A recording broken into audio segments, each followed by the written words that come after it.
All right, y'all. We are back in the Alumni Impact Room in TFA, Memphis specifically.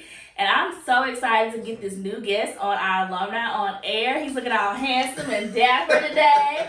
The one day I was like, I'm not gonna put on my blazer. He came in here like just suited and booted, ladies, and he's single, so hey, all right.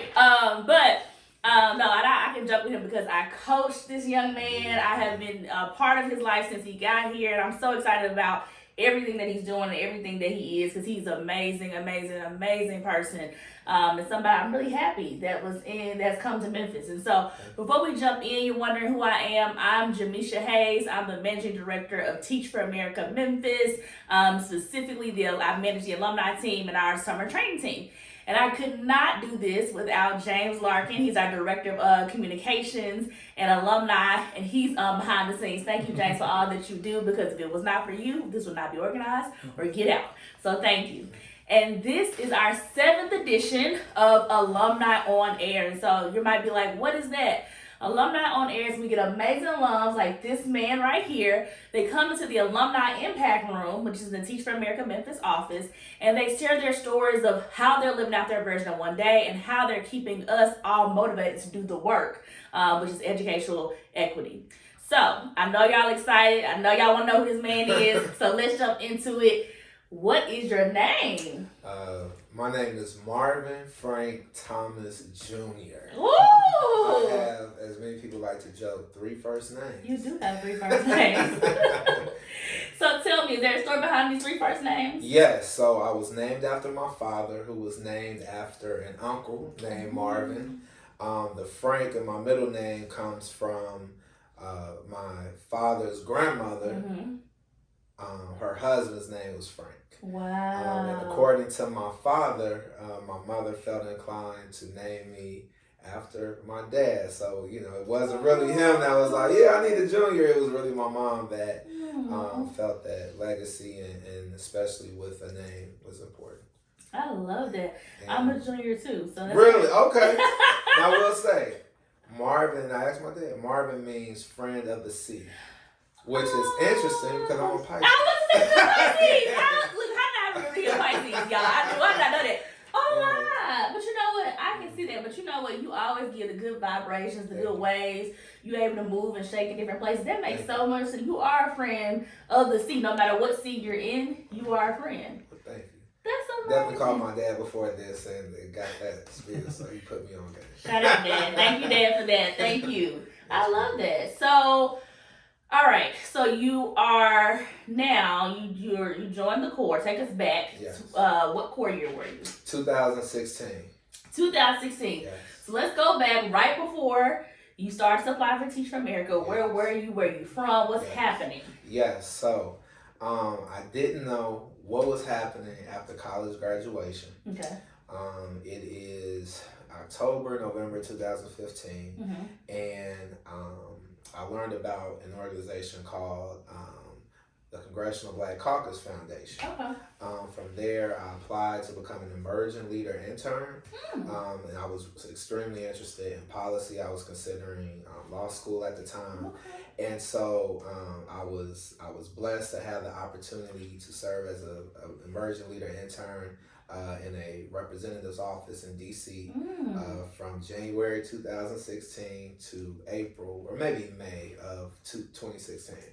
I enjoyed the experience. I loved it, but I did recognize, at least in the role that I had, it felt a bit routine. So though I love DC and I thought it was great, I was looking for something where I could be a bit more creative. I had some experience working with the Children's Defense Fund, Freedom School programs as a servant leader intern. So I had a lot of experience with teaching literacy, and it was something I was good at. My mother was a teacher growing up. My father's also, even though he's a minister, still very much a teacher. And in all honesty, I was in love at the time.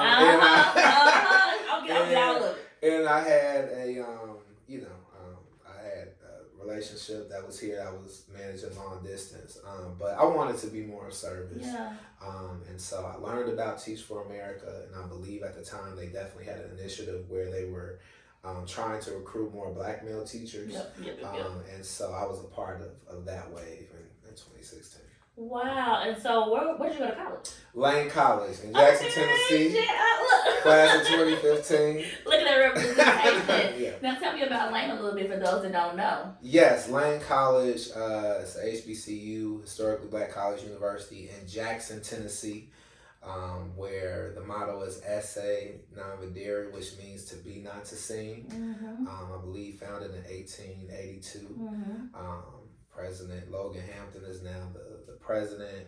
And what's interesting about the school is I was born in Jackson, Tennessee. Oh my! But my parents moved to Chicago maybe like 9 months after I was born. At the time, my father worked at Lane College. Oh my. So I was a Lane College baby. My mother attended there, and my grandfather side, a lot of family. So for me, it had, there was a legacy there. And so yeah, I had a great experience. Yeah. Learned a lot. Yes. Made a lot of great friends. I believe it molded me into, and they're historically known for developing teachers and preachers. So, education and a push to inspire people to become educators was very much a part of the culture there. Love it. I love Lane. One of my favorite mentors, I call her Auntie. She was from Lane, and I love her to death. I love her today. Shout you out, because she always comes through for me. I always supported. It was just a really great person. So yeah, I love Lane. Lane always gets some major love from me. Okay. Loved it. So, and shout out our HBCUs. Yes, period. Yeah. So we are now at 2016. It's May 2016. You applied to Teach for America. So did you put Memphis on the list, or did you? I did. So Memphis was the first. I also, I visited here a lot as for the summer. So my grandparents were here. I had family. So for me, this was like a second home. Okay. And so yes, I believe Memphis was my number one choice. Oh. It was. Yeah. Okay, all right. Yeah, but like Los Angeles is number 2. That was my long shot. I did. I put Hawaii on there. I put Hawaii on. Look, in my mind, I knew. I had just in my mind created. That's where I was going. And then if I wasn't going there, I was going to Atlanta. Like I had everywhere else. And then, but of course, I'm always going to root for the home team. And I was like, wait, I'm going to still be here? Oh, wow. But it's been one of the greatest experiences ever being here and doing the court in 2011. So, all right, so we did the court. We got in. Yes. All right. Now, where'd you teach? What was your placement? How was it? Yes. So ultimately, I ended up at Westside Achievement Middle School at the time. Okay. It was like at the end of Fraser Boulevard here in Memphis. And I taught middle school English. So 6th grade for my first 2 years. Okay. And that ended up being my placement due to having an English degree and a background in English. So that's where I ended up for my core years. And how was that experience teaching English and having an actual background? It was one of the most rewarding yet challenging experiences of my life. I learned in that season that I can control really only what's happening between the 4 walls of my classroom. As many educators may experience, you may, have challenges with the culture or of the school or administration and things like that. But I realized the power of what I could control in my classroom, how I showed up for students, how much enthusiasm I had day in and day out, how well I prepared my lesson, the relationships I built. So yes, I really developed, because it was one of the most, MMs at the time, not sure how it was described, but it was like performing at the bottom 5%. So Achievement School District did take it over in hopes to see some gains. And so it was, the culture of the school, transition to leadership. So, weren't really too sure of the direction of the school, but, I learned to work with what I could control. And to this day, some of the greatest memories of my life. And so it was a very rewarding experience. Rewarding. Yes. I love it. So you're in the Corps, you're doing that. Now, what was your Teach for America expense support at that time? What did that look like? You said my support? Yeah, like, did you have TFA support in your school? Did you have? Yes. So, and I believe she's married now. I had Katie. I think her last name was with. I can't think. But anyway, and one on Facebook. I think she's married now. Had an amazing first year. What's I remember the acronym. The coaches. Manager Teacher Leadership Development, MTLD. Well, how did we describe, like, not our PLC, our LC leadership coach? Leadership coach. Yeah. So I had a leadership coach my first year. A lot of support. She showed up several times, over the course of weeks. Very supportive in lesson planning. And just really anything I needed. But I'm very much a self-starter. I was appreciative of, I didn't feel micromanaged, but I felt, to your point, supported. Yes. My second year, I had this amazing coach. You may know her. Her name is Jamisha Hayes. Oh, wow. Okay. And she was amazing, very supportive. Really part of the reason why I continue teaching. And yes, and you were very supportive. I remember you inviting us, to your home and hosting us. I did.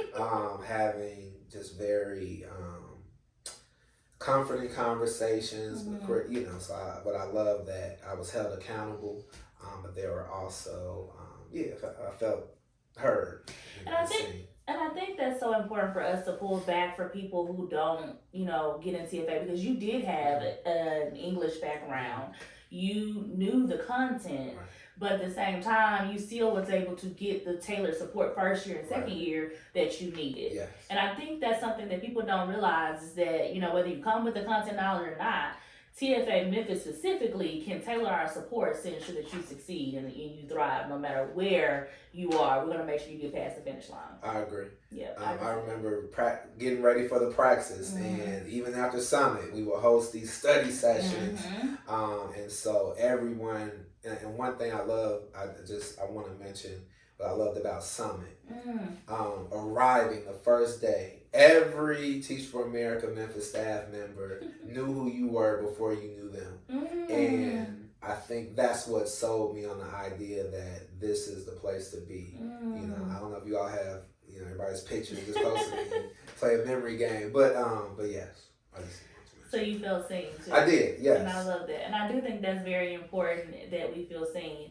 But I also love something you said about the power of control. Yes. It's so important for us, especially where we are now, to really think about the power of control, and that it can be rewarding when we think about what we can control. Yes. And so I'm going to take that back to you all. So you just heard about the power of control. It can be rewarding when you realize that you can only control your four walls. What are the four walls that you have control over right now? And how can you make that experience rewarding for you? As you heard from Marvin, he's done a lot with that. Within those four walls, he knew he could show up with his lesson plan. He could show up with the energy. He could engage with that. But he didn't let everything on the outside overwhelm him and shut him down. He rose up within those four walls and created an experience right for him and his students so that he could feel rewarded. He could feel a rewarding experience, and his students did too. So for you, take a moment to reflect. Where are your four walls? And what is the power that you possess within those four walls? And how are you making it rewarding for yourself and those that are in those walls with you? We'll be back.